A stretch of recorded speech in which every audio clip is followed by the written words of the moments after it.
Welcome to today's video.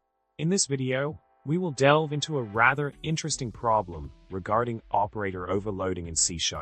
The problem we are going to tackle revolves around the usage of the true and false operators in C# and why the false operator might seem unnecessary at first glance. Let's discuss the solution provided in the example code. The code creates a struct called LoggingBoolean with overloaded true and false operators. These operators are invoked in various contexts, such as Boolean expressions, conditional operators, and conditional logical operators. The example showcases how the true and false operators are utilized in different scenarios, including Boolean expressions and logical operations like and. Through the output generated by the code, we can see when each operator is invoked and how they contribute to the evaluation of expressions. Continuing with the solution, we observe the LoggingBoolean struct in action, demonstrating the use of the overloaded operators in different scenarios.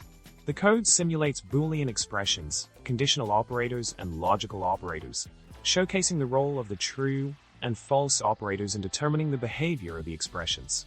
By understanding when and how these operators are called, we gain insight into the importance of overloading both the true and false operators in certain contexts.